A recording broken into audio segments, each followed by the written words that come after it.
अज्ञानतिमिरान्धस्य ज्ञानञ्जनशलाकया चक्षुरुन्मिलितं येन तस्मै श्रीगुरुवे नमः।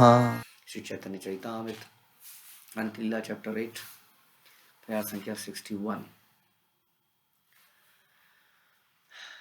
गोविंद काशीश्वरे प्रभु कैला ज्ञापन, दूहे अन्यत्र मागी कर उदर भर। चैतन्य महाप्रभु ने गोविंद तथा काशीश्वर को आज्ञा दी कि तुम दोनों अपना पेट भरने के लिए अन्यत्र भिक्षा ग्रहण कर सकते हो, क्योंकि जब भगवान इतना सा खा रहे थे तो सामने कोई कैसे खाए ना। अपने स्वामी से ज़्यादा, स्वामी से देर तक हम सर्वेंट कैसे खाए, वो तो उन्हीं का उच्छिष्ट खाता है। अब भगवान उसमें से ज़रा सा खा रहे हैं और ज़रा सा इन लोगों के लिए बच रहा है, तो भगवान को लगा कि ये क्यों मेरे चक्कर में भूखे रहे, तो उन्होंने कहा तुम जो है कहीं और जाके भिक्षा ले लो और ग्रहण कर लो, लेकिन मेरा तो यही नियम है। यही रूप महादुखे दिन कत गैले, सुनी रामचंद्रपुरी प्रभु पाश आइले। और इस तरह कुछ दिन अतीव दुख में बीते। दुख महाप्रभु को नहीं हुआ, दुख तो भक्तों को हुआ कि वो महाप्रभु को सर्व नहीं कर पा रहे हैं। तो हमने सुना कि सर्विस करने में ही सुख मिलना चाहिए, सर्विस के बदले में कुछ मिले उसमें सुख नहीं होना चाहिए। क्योंकि सर्विस से यदि सर्विस से हमारे गुरु वैष्णव कृष्ण प्रसन्न हो रहे हैं तो ये हमारे सर्विस की सक्सेस है, इनाम है, और इसी से हमें सुखी होना चाहिए। इसको प्रेम कहते हैं। जैसे देवी देवताओं से लोग मांगते हैं, हम लोग वो नहीं मांगते, चलिए तो हम लोग कुछ और मांगते हैं। हम लोग थोड़ा सा और चीज़ें मांगते हैं, which are subtler than gross things, जैसे कि देवी देवता से लोग मांगते हैं। इसलिए बोला जाता है पूजा प्रतिष्ठा लाभ। थोड़ी सी प्रतिष्ठा, नॉट प्रतिष्ठा की मुझे को पोजीशन मिल जाए, बट प्रतिष्ठा पहचान मिले, थोड़ी लाभ मिल जाए, थोड़ा सा कुछ फेवर, तो ये सब बिल्कुल इसलिए अन्य विलासिता शून्यम। तो भक्तों का यही नाम है। लेकिन इस सेवा से जब वो वंचित हो गए तो उनका दिन बड़ा दुख में बीतने लगा। जैसे हम कहते हैं कि अक्सर अगर सेवा चली जाए तो खुशी की बात नहीं है, दुख की बात है कि हम अब सेवा क्या करें। तब हमें कोई और सेवा ढूंढनी चाहिए, खोजनी चाहिए। तो ये थोड़ा दिन दुख में जा रहे थे। ये सब सुनकर रामचंद्र पुरी चैतन्य महाप्रभु के पास गया। प्रणाम करी प्रभु कैला चरण वंदन, प्रभु रे कहे कुछु हसिया वचन। चैतन्य महाप्रभु ने रामचंद्र पुरी के चरणों की पूजा करके उसे नमस्कार किया। इसको कहते हैं अमानी, मान देना। अपनी जिसने हमारा ही अपमान किया है उसी व्यक्ति को यहाँ पर महाप्रभु क्या कर रहे हैं, उनके चरणों की पूजा कर रहे हैं और उसको नमस्कार कर रहे हैं। ये एग्जाम्पल कहते हैं ना, अपनी आचार्य प्रभु करिए सिखाए। ठीक, तो कैसे महाप्रभु अपने आचरण से सिखाते थे। तो ये आचरण बहुत बड़ा एग्जाम्पल है कि जिसने अपमान किया है उसी को पूजा, उसी के चरणों की पूजा की जा रही है, उसी को नमस्कार किया जा रहा है। ये महाप्रभु का मिशन है और हम लोग इस मिशन में हैं। हम लोग भी तो महाप्रभु को संतुष्ट करने के लिए, जैसा अभी हम सुन रहे हैं, संतुष्ट करना है। तो महाप्रभु को संतुष्ट कैसे किया जाए। कई बार हम बड़े इमोशनल होते हैं कुछ चीज़ों को देख के। वपू सेवा और वाणी सेवा के बारे में अक्सर चर्चा करी जाती है। व्हाट इज़ वपू सेवा, व्हाट इज़ वाणी सेवा। वपू सेवा हम कहते हैं जो कि शरीर की सेवा होती है। जब हम, अब भगवान के शरीर को तो हम नहीं कर पाते, लेकिन यस, शरीर, भगवान के शरीर को भी कई लोग नहलाते हैं, है ना। अभिषेक करते हैं, घर में लड्डू गोपाल को नहलाते हैं, कपड़े पहनाते हैं, वो भगवान की वपू सेवा हो गई। गुरु की वपू सेवा हो सकती है, उनको प्रसाद बना के दिया, थिंक समथिंग लाइक दैट। गुरु की आरतियाँ करते हैं लोग, व्यास पूजा में चरण पद प्रक्षालन करते हैं, ये सब वपू सेवा हो गई। इसके अलावा वाणी सेवा, वाणी सेवा होती है जो कि बोली गई बात को पूरा किया जाए। ऐसा बताया गया हमें हमारे आचार्यों द्वारा कि वाणी सेवा बहुत बहुत बहुत बहुत बहुत इम्पोर्टेंट है एज कम्पेयर टू वपू सेवा। चाहे वो कृष्ण की हो, चाहे वो गुरु की हो। कृष्ण की वाणी सेवा है भगवद गीता, श्रीमद् भागवतम, उसके बातों को अपने जीवन में उतारना, चैतन्य चरितामृत। और कृष्ण की वपू सेवा तो आप जानते हैं। वैसे गुरु की वाणी सेवा है, गुरु के भी जो, गुरु की वाणी सेवा कैसे मिलती है, उनके प्रवचनों में मिल जाती है। कई बार डायरेक्ट इंस्ट्रक्शन भी मिल जाती है, नहीं तो प्रवचनों में, नहीं तो डायरेक्टली इनडायरेक्टली उनकी इच्छाएं कहीं ना कहीं व्यक्त होती रहती हैं। तो वो है वाणी सेवा। और वपू सेवा हम बता ही चुके थे। तो यानी कि हम बहुत अट्रैक्ट हो जाते हैं और हम एकदम से वपु सेवा के प्रति बड़े अट्रैक्ट होते हैं, क्योंकि उससे थोड़े इमोशंस पैदा होते हैं ज़्यादा, चरण स्पर्श करने से, चरण दर्शन करने से, और वस्त्र देने से या ऐसी चीज़ों से। हाँ, उससे थोड़ा आत्मीयता आत्मीयता लगती है कि हमने उनको वस्त्र दिए, हमने उनको कंबल दिया, हमने उनको नया स्वेटर दिया, हमने उनको ये दिया, उनके चरण स्पर्श किए, चरण दर्शन किए। तो बहुत सारे लोग इन इमोशंस को जिंदा रखते हैं, जो अच्छी बात है, लेकिन इससे कहीं ज़्यादा इम्पोर्टेंट है कि उनकी बात को कैसे अपने जीवन में उतारा जाए। देन तब हमें पता चलता है कि वास्तव में हम गुरुदेव के प्रति समर्पित हैं या नहीं है। That is the important thing. उनकी बातचीत क्या है, क्या उन्होंने बोला है। जैसे हम सुनते हैं हमारे आचार्य क्या बोलते हैं, अक्सर हम सुनते हैं इस गोपाल कृष्ण महाराज, तो क्या कहते हैं, ध्यानपूर्वक हमने पूछा पर्सनली कि मुझे क्या करना चाहिए आपको प्रसन्न करने के लिए, तो आंसर आता है कि चैंट, प्रीच एंड रीड। ये चीज़ें करिए आप। क्या करिए, पुस्तकें पढ़िए, प्रभुपाद की पुस्तकें हैं उसको पढ़िए, चैंट कीजिए, ध्यानपूर्वक जप कीजिए, यही उनके प्रवचनों में मिलेगा। और क्या कीजिए, प्रचार कीजिए, प्रीच। भक्ति विनोद ठाकुर भी कहते थे, कोई व्यक्ति की सक्सेस का पता चलता है कि उसने कितने व्यक्तियों को भक्त बनाया, कितना हम जी जान से लगे हैं इस कार्य में। ये आसान कार्य नहीं है, आनंद दूर से बड़ा आनंदमय काम लगता है,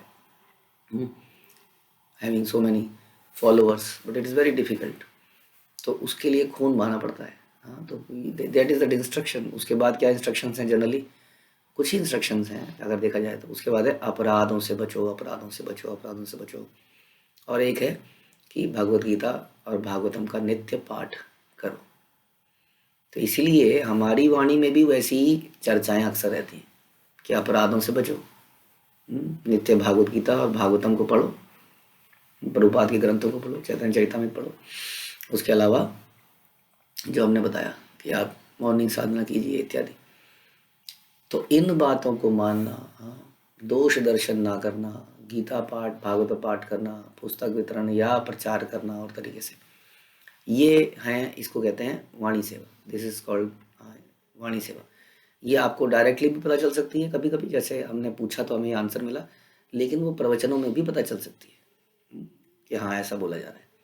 और वही बात को जो आगे आगे आने वाले लोग हैं वो उसी को रिपीट, यही बात शिला प्रभुपाद की थी actually. I not saying something new. तो यही बात उनके गुरु महाराज की थी, तो यही बात को आगे वाले लोग भी रिपीट करते हैं। तो that becomes an instruction for us. यही कहते हैं, इट इज़ नॉट नेसेसरी कि हमें डायरेक्टली कृष्ण कान पे आके बोले, जैसे अर्जुन को बोला गया। हमें उसी गुरु परंपरा के अंतर्गत जो बात सुनाई देती है, जो इंस्ट्रक्शन मिलती है, that is personal instruction for me. हमें आचार्यों की जब भी बात सुनाई देती है वो हमारे लिए पर्सनल इंस्ट्रक्शन मानी जाती है। तो ये है वास्तविक गुरु के प्रति समर्पण, और कोई समर्पण नहीं है। हम इधर उधर भागते हैं, जैसे जीवारे लालसा इति उति धाय। हम इधर उधर भागते हैं क्योंकि हम एकदम से लाइन ऑफ कंट्रोल में आने में उससे बचना चाहते हैं। तो हम इधर उधर की फिलॉसफी, इधर उधर की जो भी है, बड़ा सिंपल है कि यदि हमें आसक्ति है गुरु के चरणों से, उनके उनके उनके स्वभाव से, उनसे, उनके व्यक्तित्व से, तो दिखेगा बाई फॉलोइंग द परंपरा, वाणी सेवा से, कि हम उसको कितना अच्छे से कर रहे हैं, कौन कितना अच्छे से कर रहा है।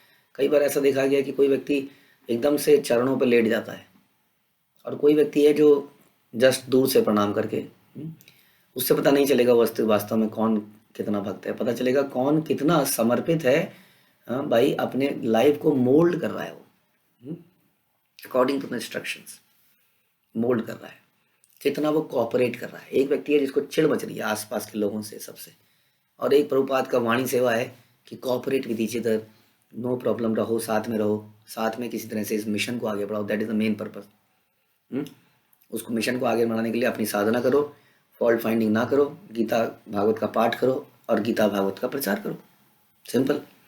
तो कौन इसको कर रहा है और कौन इसी बात के लिए लोग झगड़ा है, यहाँ पर ये है, वहाँ पर ये है, यहाँ ये है, वहाँ ये है। पहले तो इस ग्रुप के अंदर ये समस्या है, फिर उस ग्रुप ने उस ग्रुप में, उस आपस उन ग्रुपों में ये समस्याएं हैं, फिर इस सेंटर में ये समस्या है, फिर इस मंदिर में ये समस्या है, फिर इस महाराज के शिष्यों में ये समस्या है। तो ये दिस इज नॉट कॉपरेशन। तो ये वाणी सेवा नहीं। आप जितना भी जमीन पे लेट लीजिए, उनके चरणों को मोबाइल पे लगा लीजिए। कई लोग मोबाइल पे चरणों को लगाए रखते हैं, बस चरण दास, वास्तव में चरण दास ना बन के अगर हम वाणी दास बन जाएं तो बहुत अच्छी बात होगी, हमारे जीवन सक्सेस हो जाएगा और सामने वाले को भी प्रसन्नता मिलती है। कभी देखिए आपको, आपका बच्चा आपके रोज चरण दबाए, चरण छुए, लेकिन बदतमीजी से कोई बात को फॉलो ना करे। आप बोलो बेटा पानी लाइयो, ले लो पिताजी। अब बेटा एक रोटी और लाइयो, ले लो पिताजी मेरी देर हो रही है। मतलब ये करियो, पिताजी मैं पढ़ रहा हूँ ना। हाँ, तो क्या आपको प्रसन्नता, और उसके अंतर्गत कोई दूसरा व्यक्ति, इसके अलावा जो दूसरा बेटा जो चरण नहीं दबा रहा है, नहीं छू रहा है, लेकिन जैसे ही आप बोलते हो जी पिताजी, जी पिताजी, किससे आपको प्रसन्नता होगी, जरा सोचिए। हाँ, इस बात को जब आप सोचेंगे अपने लिए, देन यू विल रियलाइज कि हाँ यही बात तो लागू होती है आगे भी। हम बहुत कुछ कर रहे हैं, हम चरणों को उस पर लगाए बैठे हैं, क्या कहते हैं, मोबाइल स्क्रीन सेवर। हर बार थोड़े थोड़ी थोड़ी देर में ऐसे उनको बहम सा हो जाता है कई लोगों का ना, बहम, कुछ अशुभ ना हो जाए तो बार बार, हाँ कईयों की आदत होती है ना थोड़ी थोड़ी देर में, हाँ पता नहीं क्या है, कान में उंगली डालते हैं, क्या करते हैं थोड़ी थोड़ी देर में, बस कुछ कुछ। तो वैसे ही वो चरण मोबाइल में लगाया हुआ हो तो बार बार थोड़ी थोड़ी देर में, काम कुछ नहीं हो रहा है, ना तो साधना हो रही है, हाँ, ना सेवा हो रही है, ना वैष्णव पे अपराध ना देखने की चीज़ हो रही है, ना कॉपरेशन हो रहा है, ना प्रचार किया जा रहा है, सब whimsical बिहेवियर है और हम चरणों को लगा रहे हैं ऐसे बार बार। तो इससे क्या आप प्रसन्न होंगे जब आपका बेटा ऐसा करेगा, जरा सोचिए। नहीं होंगे तो फिर कैसे हम उसी चीज़ को कर सकते हैं। हम कह सकते हैं वी आर वेरी अटैच्ड, हम धर्म ध्वजी बन जाते हैं कई बार। हाँ, हम जब खुद किसी चीज़ को फॉलो नहीं कर रहे तो हम धर्म ध्वजी कैसे बन सकते हैं बताइए। हम्म? क्योंकि हमें सब तरफ से नेगलेक्ट किया जा रहा है, निगारा जा रहा है, हम उसके ऊपर चर्चा नहीं कर रहे कि वो क्यों हो रहा है, क्यों ऐसा हो रहा है, वैष्णव दूर मेरे से क्यों जा रहे हैं, कहीं मैं ही तो दूर नहीं जा रहा हूँ। लेकिन हम ऐसी चीज़ों का बड़ा प्रचार करने में लग जाते हैं अचानक से। हम्म? तो ये यहाँ पर चैतन्य महाप्रभु जो चीज़ें यहाँ पर आ रही हैं वो सोचिए ज़रा, किस तरह का हम रामचंद्रपुरी की कथा सुन रहे हैं, तो और चैतन्य महाप्रभु क्या आचरण दिखा रहे हैं, इसका मतलब दिस इज आवर। ऐसा नहीं है चैतन्य महाप्रभु प्रसन्न थे रामचंद्रपुरी से, लेकिन he was still in the same mission. हम एक दूसरे के साथ कोऑपरेट करते हैं, कंसिडरिंग दैट अल्टीमेटली चलो कोई नहीं, ये भी भगवान का ही वक्त है। हम्म? यार शरणागति, और हमने सीखा कि कैसे गुरु के प्रति शरणागति।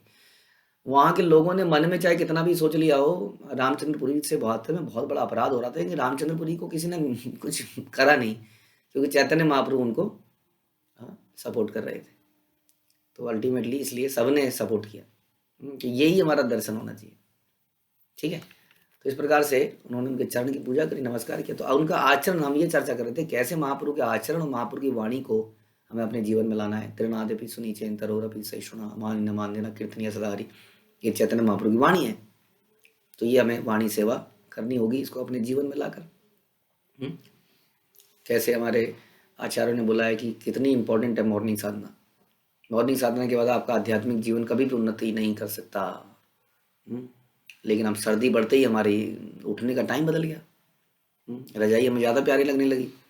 यहाँ तक कि हम लेक्चर भी रजाई के अंदर बैठ के सुनने लगे। कैसे तमोगुण के अंदर कैसे आप सुन, आपके चेतना में परिवर्तन आएगा। तो ये है। तो इसलिए रामचंद्रपुरी के चरणों की पूजा करके उसे नमस्कार किया, तब हंसा और वो हंसने लगा। और महाप्रभु ने बोला सन्यासी र धर्म न है इंद्रिय तर्पण, ये छे तेछे करे मात्र उदर भरण। रामचंद्रपुरी ने परामर्श दिया। अब ये परामर्श दे रहे हैं किसको, क्योंकि व्यक्ति जब ज्ञानी हो जाता है तो अपने से सीनियर को अक्सर परामर्श देने लगता है, जैसे कि उन्होंने अपने गुरु के साथ पहले भी किया, और अब वो भगवान को परामर्श दे रहे हैं। क्या परामर्श दे रहे हैं, यह सन्यासी का कर्तव्य नहीं कि वो अपनी इंद्रियों को तृप्ति करे, उसे तो किसी भी तरह अपना पेट भरना चाहिए। इसी तरह की चर्चा हम सुनते हैं यमदूतों में और विष्णुदूतों में। धर्म जो है बड़ा कॉम्प्लिकेटेड सब्जेक्ट है, इसलिए धर्म अपनी बुद्धि से नहीं समझा जा सकता। विष्णुदूतों ने कहा क्या तुम जानते भी हो धर्म को?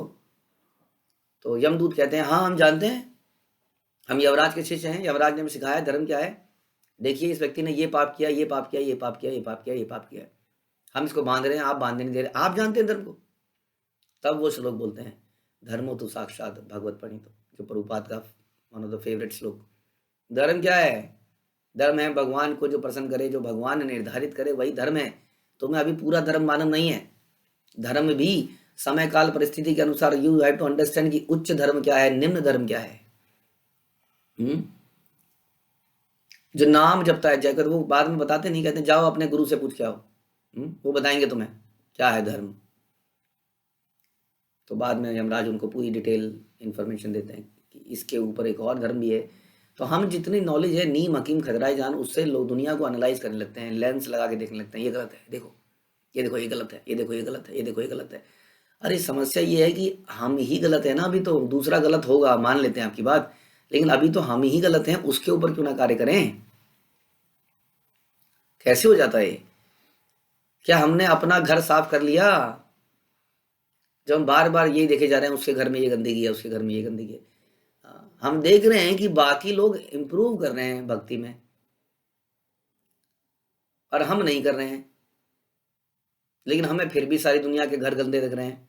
तो इसका मतलब डेफिनेटली उनके घर गंदे होंगे, लेकिन वो कुछ तो ऐसा कर रहे हैं जिसके कारण वो आगे बढ़ते जा रहे हैं। कुछ तो उनको परंपरा में लाभ ही हो रहा है सबको। हाँ, लेकिन मेरा लाभ क्यों नहीं हो रहा है? क्योंकि मैंने दोष दर्शन शुरू कर दिया है रामचंद्रपुरी की तरह। तो रामचंद्रपुरी जो है उनको बोलने लगे क्या सन्यासी का कर्तव्य है, क्या जानते हैं वो उच्चतम धर्म को? Normally speaking he is telling very correct information. सन्यासी का कर्तव्य है कि इंद्रियों को तृप्त ना करे, उसे किसी भी तरह अपना पेट भरना चाहिए, कैसे भी तरह से। हाँ, आप देखेंगे, देखिए जी इस्कॉन के गुरु लोग, हाँ देखिए जी, ये प्रभुपाद जहाँ, कुछ लोग ऐसे बोलते हैं प्रभुपाद जहाँ जाते थे उनकी थालियाँ, एक थाली, दो थाली, तीन थाली, वो कई बार व्यास पूजा में आप देखते हैं, मेरे को लगता है आगे का 10-15 फीट तक व्यंजन पड़े होते हैं, पता नहीं 15 केक रखे होते हैं। मैं देखिए सन्यासी सन्यासी सन्यासी, जहाँ जाते हैं इनको वाह वो मिलती है, जहाँ जाते हैं इनको हवाई जहाज की टिकट मिल जाती है, उतरते हैं तो बढ़िया बढ़िया गाड़ियाँ मिल जाती हैं। तो इस तरीके से हम बोल सकते हैं, क्योंकि हमें थोड़ा सा ज्ञान हो गया ना। हाँ, तो ये हमारी समस्या है कि हम उसी यमदूतों की तरह हैं जिनको कुएं के अंदर जितना ज्ञान होता है उतना ही ज्ञान होता है, और उसी के अनुसार वो आंकना लगता है सारी दुनिया को। इसलिए कहते थे, प्रभुपाद ने बोला ऐसे मत देखिए, ये देखिए किसने गुरु की वाणी को पूरा किया। वो लोग उस पर भी कहते हैं तो क्या हो गया, तो क्या हो गया। अगर किसी को बताया जाए कि आपने, कि इस व्यक्ति ने ये किया ये किया ये किया, ये तो क्या हो गया, कर दिया, तो ये बताओ ना। हाँ, तो प्रभुपाद ने कहा कि देखिए कितने भक्ति सिद्धांत सरस्वती के किसने उनकी वाणी को अपने हृदय से लगाया और किसने पर संसार में प्रचार किया। क्यों देख रहे हैं आपकी कितनी थाली लगी है, कि सिल्क के कपड़े पहने हैं, कि क्या पहना है। सन्यासी बाहर चला गया, शादी करा रहा है, शास्त्र कहते हैं सन्यासी को शादियों से दूर रहना चाहिए, ये सन्यासी शादी करा रहा है मंडप में बैठ के। तो कितने दोष दर्शन देखे जाए तो उसका कोई लिमिट नहीं है, लेकिन वास्तविक अंत एंड रिजल्ट देखना पड़ेगा आपको कि किसने प्रचार किया, किसने लोगों के हृदय को परिवर्तित किया। हाँ, वो ना देख के हम लोग ऐसा देखने लगते हैं, तो बलिदानों को भूल जाते हैं, बेसिकली अंडरस्टैंड नहीं करते कि किसने कितना समर्पण किया।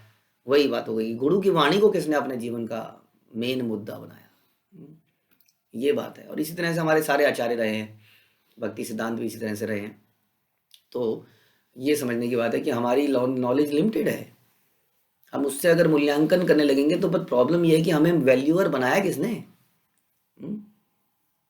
तो हमें तो ये पोजीशन मिली नहीं थी, तो हमने ये पोजीशन क्यों अपनाई? क्योंकि अभी तो मेरे अंदर ही इतनी गंदगी है मेरे घर के अंदर, तो क्यों ना उसको साफ करूं, पहले अच्छे वातावरण में मैं रहना सीखूं। मैं क्यों इधर उधर देखता रहता हूँ दिन रात। तो यहाँ बता रहे हैं, यहाँ पे रामचंद्रपुरी ने परामर्श दे डाला, जबकि रामचंद्रपुरी का घर अपने से पूरी तरह से गंदा पड़ा है इस वक्त। तो हमारे क्षीण देखी सुनी कर अर्धान शन, यही शुष्क वैराग्य नहीं सन्यासी का धर्म। अब देखिए क्या कहते हैं, क्योंकि जो गलत देखता है वो हर चीज में गलत देखता है। महाप्रभु ने खाना बंद कर दिया, कम कर दिया, नंबर ऑफ आइटम्स कम कर दी। अब ये बोलते हैं मैंने सुना है कि आपने आधा भोजन कर दिया, मैं देख रहा हूं कि आप दुर्बल हो रहे हैं, यह शुष्क वैराग्य है, यह सन्यासी का धर्म नहीं है। अब क्या करें बताइए, खाएं तो गलत खा रहा है, अब कह रहे तुमने आधा कर दिया, तुम दुबले हो गए। हाँ, अब बताइए, पहली बात तो भगवान दुबले कैसे हो जाएं? भगवान के अंदर आपकी तरह और हमारी तरह थोड़ी प्रोटीन और विटामिन जा रहे हैं, और उनका विटामिन डी कम हो गया है, अब सी कम हो गया है, अब B12 कम हो गया है। फिर दवाइयाँ खा रहे हैं, मल्टी विटामिन खा रहे हैं, ऐसा थोड़ी भगवान के साथ। कह रहे भगवान आप दुर्बल हो गए हो, मैं देख रहा हूँ, उसको दिख रहे हैं दुर्बल होते हुए। ये है शुष्क वैराग्य, ये भी सन्यासी का धर्म नहीं है। तो ऐसा उन्हें दिखने लगा। तो यही होता है, यही इसका निष्कर्ष है इस कथा का वास्तव में, कि बीमारी है एक बहुत बड़ी बीमारी है। इससे बड़ी बीमारी कोई और हो नहीं सकती है। क्योंकि एक one of the greatest offences Vaishnav के प्रति, गुरु के प्रति, है ना, फिर भगवान के प्रति अपराध, वैष्णव अपराध गुरु और वैष्णव के प्रति तो है ही। तो ये जो है इस नज़र से, इस दृष्टि से, जो दोष दर्शन की दृष्टि है, इससे ये अपराध हो जाता है और इस अपराध के बाद कोई उपाय नहीं रह जाता उस आदमी का और वो उसकी हैबिट बन जाती है फिर। और हैबिट आप जानते हैं कि ओल्ड हैबिट डाई हार्ड। फिर वो दृष्टिकोण ही वैसा बन गया है, वो महंगा हो गया, उसको टेढ़ा ही दिखता है वो सब, अब उसको सीधा दिखेगा ही नहीं। तो उन्होंने बोला कि ये अब बताने आए हैं, वो बड़े कॉन्फिडेंस के साथ आए हैं बताने रामचंद्रपुरी, एक और दोष देखा मैंने तुम्हारे अंदर, तुमने खाना छोड़ दिया है। यथा योग्य उदर भरे ना करे विषय भोग, सन्यासी तबे सिद्ध है ज्ञान योग। सन्यासी को अपने शरीर के पालन के लिए जितना चाहिए उतना खाता है, शरीर के पालन के लिए तो खाओ, किंतु अपनी भौतिक इंद्रियों की तुष्टि नहीं करता। सन्यासी इसी तरह से आध्यात्मिक ज्ञान में पूर्ण बनता है। अब ये श्लोक आप देखोगे तो दिस इज परफेक्ट फिलॉसफी, बिल्कुल सही फिलॉसफी है। अब ये हम लगा रहे हैं भक्तों के ऊपर, ये हमें तो अपने ऊपर लगानी थी, हमने लगानी शुरू कर दी भक्तों के ऊपर। देखिए ये ज़्यादा खा रहा है, ये कम खा रहा है, ये भी गलत है और वो भी गलत है। अब मैं ही सीखूं, एक संसार में गई कि आदमी नहीं, मैं भी गलत हूँ प्रभु जी, लेकिन दूसरों को बताना भी तो जरूरी है ना कि तुम भी गलत हो। तो ये बड़ा खतरनाक स्थिति है, इससे ये स्थिति पैदा हो जाती है। क्यों? क्योंकि उसका समय तो लिमिटेड है ना हमारे पास। जितना समय मुझे अपनी चेतना को शुद्ध करने में लगाना था, उतना मैंने समय यहाँ लगा दिया। वो लोग घर में भी इसी तरह से प्रचार करते हैं, फिर घर में भी यही करते हैं, तुम्हारी ये कमी है, तुम्हारी यही कमी है, तुम नहाते नहीं हो ना टॉयलेट जाने के बाद, तुम ये नहीं करते हो ना, तुम ये नहीं करते हो। पूरे दिन उनके अंदर इतने दोष देख डाले, क्योंकि जरा सा पढ़ लिया इस्कॉन में आके, कुछ थोड़ा सा कर लिया, तो इतने दोष दिख गए उनके अंदर। तुम मटेरियल हो, तुम्हारी थिंकिंग करप्ट है, तुम भोगी हो। अब दिन रात उनको इतना पका दिया कि उन्हें नफरत हो गई, इस्कॉन से नफरत हो गई, उस आदमी से और उसके हर व्यक्तियों से। क्योंकि कभी उन्हें पॉजिटिवली प्रीच करा ही नहीं गया। तो यही समस्या हर जगह आती है, वो व्यक्ति प्रीच भी नहीं कर पाएगा कभी। उसको लोग शुरू में अगर जुड़ेंगे भी तो बाद में भाग लेंगे उससे दूर, क्योंकि उसका चरित्र ऐसा है ना, ऐसा ही चरित्र, वो हमेशा खाने को दौड़ेगा सबको। उसको आता ही नहीं, उसको प्रेम करना आता ही नहीं, कि उस दोष दर्शन वाला प्रेम कैसे कर लेगा किसी से। आज करेगा, कल उसको फिर नफरत करेगा, फिर तो कभी वो लोगों को जोड़ नहीं पाएगा। तो फिर क्या उसने प्रीच किया? जो गुरु परंपरा का आदेश है, प्रीच, रीड एंड चैंट, कुछ भी नहीं कर पाएगा इनमें से वो, nothing. And this is the instruction. और फिर वो कहेंगे जय गुरुदेव। This is not following the, this is not called love. ये प्रेम नहीं है, ये समझने की बात है। इसलिए हम whenever भी, हम जब हमें अपने परिवार में भी, समाज में भी, हर जगह हमें ये दर्शन करना पड़ेगा, दर्शन को बदलना पड़ेगा। इसलिए कई लोगों के माता पिता इतने अगेंस्ट हो जाते हैं, या उनके बंधु लोग इतने अगेंस्ट हो जाते हैं, क्योंकि हमने उनके सामने भी हमेशा इसी कड़ी आवाज से बोला, जैसा कि रामचंद्र पूरे बोल रहे हैं और सिखा रहे हैं भगवान को कि उतना ही खाना चाहिए जितना शरीर पालन के लिए है। बिल्कुल सही बात है, बात तो यही है। फिर आगे बोलते हैं भगवत गीता, सुनिए भगवान को श्लोक सुना रहे हूँ।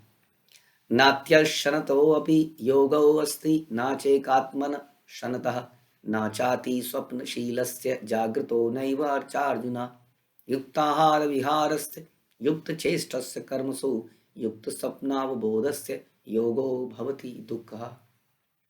श्री भगवान ने कहा, हे अर्जुन, जो अधिक खाता है या बहुत कम खाता है, जो अधिक सोता है और बहुत स्वप्न देखता है, अथवा जो पर्याप्त नहीं सोता है, उसके योगी बनने की कोई संभावना नहीं है।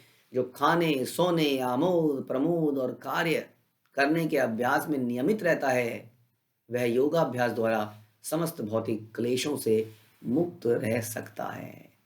तालियां तालियां तालियां, आज हमने अपने गुरु को ही समझा दिया।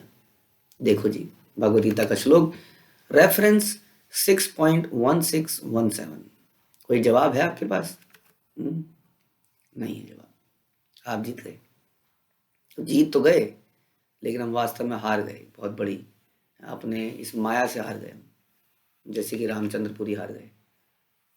प्रभु कहे, आज्ञा बालक मुई शिष्य तोमार, मोरे शिक्षा देह एही भाग्य अमार। चैतन्य महाप्रभु ने बड़ी विनम्रता से कहा, मैं एक नादान बालक के समान हूँ और आपके शिष्य के समान हूँ। ये मेरा बड़ा सौभाग्य है कि आप मुझे शिक्षा दे रहे हैं। This is what we have to learn, me and you and all of us have to learn.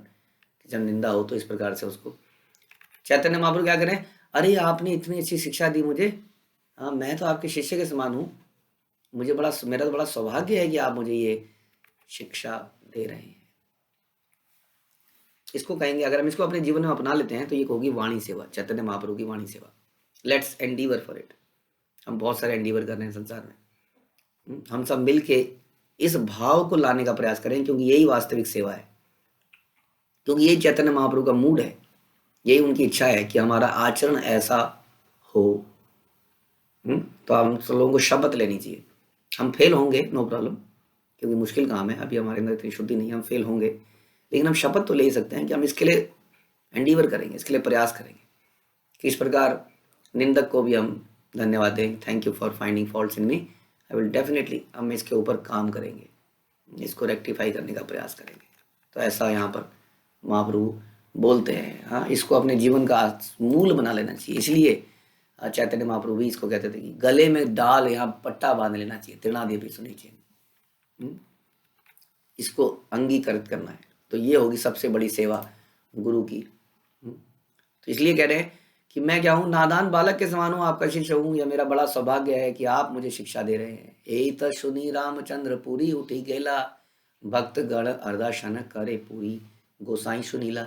यह सुनकर रामचंद्र पुरी उठा और चला गया। ओके, फॉलो इट, कर लेना ऐसा, ठीक है। उसने विभिन्न स्रोतों से यह भी सुना कि चैतन्य महाप्रभु के सारे भक्त आधे पेट भोजन कर रहे हैं। अब इससे भी दिक्कत है ना, ईर्ष्यालु व्यक्ति को हमेशा दिक्कत है। ये देखो, सारे लेटे रहते हैं आगे, चमचे कहेंगे, वो नहीं खा रहे तो वो तुम भी नहीं खाओगे, तुम भी नहीं खाओगे, तुम भी नहीं खाओगे, मरो तुम सब। ईर्ष्या होती है आदमी को। किसी को सम्मान मिलता है, उसको प्रेम मिलता है, तो व्यक्ति को ईर्ष्या होती है, इसको क्यों मिल रहा है, इसके अंदर तो इतनी सारी कमियां हैं, इसको क्यों मिल रहा है, उसको मिलना चाहिए, उसको क्यों नहीं मिल रहा है। तो ये जो है ना, हम जो अक्सर हम जो कंट्रोलर डिसाइडर बन जाते हैं, यही सबसे बड़ी समस्या है। अपना घर नहीं देख पाते। ये हम सबको कार्य करना है इसके ऊपर, कि हम अपने अंदर की गंदगियां बहुत सारी हैं ना अभी, तो उसको देखें। रामचंद्रपुरी ने सुना कि सारे लोगों ने खाना बंद कर दिया है, तो उससे भी दिक्कत है। आर दिन भक्त गण सह परमानंद पुरी, प्रभु पाशे निवेदिला दैन्य विनय करी। अगले दिन परमानंद पुरी तथा अन्य भक्त अत्यंत दीनता तथा विनय पूर्वक चैतन्य महाप्रभु के पास हुए। परमानंद पुरी एक और उनके आदरणीय उनके गुरु भाई, थिंक ही वाज आल्सो गुरु भाई। सो परमानंद पुरी तथा अन्य भक्त अत्यंत दीनता तथा विनय पूर्वक चैतन्य महाप्रभु के पास गए और क्या बोले, रामचंद्र पुरी है निंदुक स्वभाव, तारे बोले अन्न छाड़ी की बहाबे लाभ। परमानंद पुरी ने कहा, मेरा गुरु भाई, इनके गुरु भाई हैं, तो ये दोनों इक्वल लेवल पे समझ लीजिए। इनकी भी महाप्रभु बहुत रिस्पेक्ट करते थे, लेकिन परमानंद पुरी बहुत ही अच्छे शुद्ध भक्त थे, इसलिए हमेशा महाप्रभु के साथ रहे। तो महाप्रभु से उन्होंने बोला, मेरा गुरु भाई रामचंद्र पुरी स्वभाव से बुरा आलोचक है, यदि आप उसके शब्दों के कारण भोजन त्यागते हैं तो इससे क्या लाभ होगा। तो महाप्रभु को बोल रहे हैं। तो महाप्रभु से बोलना यहाँ पर निंदा करना नहीं कहलाएगा। अपनी अथॉरिटी को जाके डिस्कस कर लेना, उससे निंदा करना नहीं कहलाएगा, अगर हम ढंग से डिस्कस करें तो। हाँ, पहला तो बेस्ट तो यही कि हमारे अंदर ऐसा दोष दर्शन आए ना, अगर आ रहा है तो जाके डिस्कस करें कि ऐसा है, मैं इस बीमारी से दूर जाना चाहता हूँ, उसके लिए प्रयास भी करें। खाली बोलने से नहीं होगा, मैं क्या करूँ, मैं तो ऐसा ही हूँ, मैं ऐसा हूँ ही हूँ, मैं ऐसा ही हूँ। उसके लिए तो कार्य भी आप ही को करना, नहीं तो क्या होगा, नहीं तो नुकसान भी आप ही का होगा। जरा हम सोच सकते हैं कि हम लोग जैसे सपने में भागते हैं ना, ऐसे बड़ी तेजी से, ऐसा दिखता है कि सपने में भाग नहीं पा रहा हूँ, तेजी से भाग रहा हूँ, तो वैसे ही हमारे साथ भी पूरा होगा। तो बोलते हैं कि क्या लाभ होगा इससे, आप जो ऐसा कर रहे हैं। पूरी रे स्वभाव यथेष्ट आहार कराया, ये न खाए तारे खाओ या यतन करिया। यह तो रामचंद्रपुरी का स्वभाव ही है, वह पहले किसी को पेट भर खाने को देता है, और यदि आवश्यकता से अधिक नहीं खाता तो बड़े प्रेम से किसी तरह से जिद करके उसको खिला के छोड़ता है। खाओ या पुनः का तारे कर ये निंदन, ए तक खन्न खाओ तुम्हारे कत अच्छे धन। और इस तरह में किसी को भी आवश्यकता से अधिक खिलाता है और फिर प्रत्यक्ष आलोचना करता है, तुम इतना अधिक खाते हो, हाँ, तुम्हारे खजाने में कितना धन है, हाँ, कहीं से चोरी करते हो कि तुम, जरूर पक्की बात है, इतना कितना बढ़िया कैसे खा रहे हो, इतने कपड़े कैसे खरीद रहे हो, ये कैसे खरीद पा रहे हो, जरूर तुम कुछ घपला कर रहे होगे, जरूर तुम कुछ चोरी कर रहे होगे। सन्यासी के एत खाओ या कर धर्म नाश, अतएव जानीनु तुम्हारे किछु नाही भास। यही नहीं, सन्यासियों को इतना अधिक खिलाकर तुम उनके धर्म का विनाश करते हो। इसलिए मैं समझता हूं कि तुम में से कोई उन्नति नहीं है, तुम में कोई उन्नति नहीं है, तुम फॉलन हो, तुम्हारा पतन हो गया है। कई लोग ऐसे भी कहते हुए दिखेंगे, उस व्यक्ति का पतन हो गया है। पतन तो हम भी तो यहीं पर गिरे में, कुएं के अंदर तो हम भी हैं। हमारा भी तो पतन ही हुआ है। के कैचे व्यवहारे के बा कैचे खाए, यही अनुसंधान ते हो कर है सदाए। यह तो रामचंद्रपुरी का धंधा बन चुका है कि वह सदैव अन्यों के बारे में पूछताछ करता रहता है कि कैसा खाता है, नित्य प्रति किस तरह व्यवहार करता है। हाँ, उनकी चर्चा का विषय यही है, प्रजल्प प्रजल्प प्रजल्प। तेरे को पता है वहां पे क्या हुआ, वहां पे ऐसा हुआ, तेरे को पता है यहाँ क्या हुआ, हाँ मुझे पता है, ऐसा ही है, हाँ ऐसा ही है। तो यही स्वभाव था रामचंद्रपुरी का, हाँ, जो यहाँ पे दिखाया जा रहा, बताया जा रहा है। सबसे उनकी चर्चा का विषय यही है। जब साथ में बैठेंगे तो शुद्ध कृष्ण चर्चा और अपने अंदर बदलाने के लिए बदलाव, शास्त्रों का इस प्रकार से अध्ययन, वैष्णवों की सेवा के बारे में डिस्कशन, कुछ नहीं होगा, यही चर्चाएं होंगी। समझ लीजिए आप, बहुत बड़ी समस्या में अगर आप ऐसी जगह में हैं तो। यहाँ ये बताया जा रहा है, कह रहे हैं उनका स्वभाव यही है, जहाँ जाते हैं जहाँ करते हैं वो यही जानकारी हासिल करते रहते हैं, उनके समझ लिए नोट करते रहते हैं दिमाग में, हाँ ये कमी है, हाँ ये कमी है, ये कमी है, ये कमी। तो क्या ये भगवान को संतुष्ट कर पाए? नहीं। स्वयं भगवान ने इनकी वंदना करी, चरणों को स्पर्श किया, फिर वही बात आ गई, चरणों को स्पर्श करने से क्या होगा? यदि हम आलोचना कर रहे हैं, यदि हम अपराध कर रहे हैं, यदि हम वाणी की सेवा नहीं कर रहे हैं, यदि हम मिशन के लिए समर्पित नहीं हैं, यदि भौतिक भोग कर रहे हैं, नियमों को तोड़ रहे हैं, प्रजल्प कर रहे हैं, अपराध कर रहे हैं, साधना ठीक से नहीं कर रहे हैं, वगैरह वगैरह वगैरह, तो बाकी दिखावे से काम नहीं चलेगा, बहुत ज़्यादा ज्ञान बखारने से काम नहीं चलेगा। हमें कुछ करने की आवश्यकता है। Lot of people do lot of forwards nowadays. हम बहुत सारे फॉरवर्ड्स करते हैं। फॉरवर्ड करना एक फैशन बन चुका है। ऐसा लगता है कि मैंने कुछ व्हाट्सएप मैसेज फॉरवर्ड कर दिया तो दैट विल बी, सबकी आंखें खुल जाएंगी उससे। पॉइंट इज कि कहाँ क्या फॉरवर्ड करें, हम पहले ये सोचना है कि मैं कितना अपने आचरण में चीज़ों को लेके आ पा रहा हूँ। It is very important. Our 100% time should go in self realisation and self improvement. Otherwise हमारे अंदर रामचंद्रपुरी जैसी नेचर बन जाएगा, जो कि बहुत ही आत्मघाती है। हरे कृष्ण। शिल प्रभुपाद की जय, चैतन्य चरितामृत की जय, कृष्णदास कविराज की जय।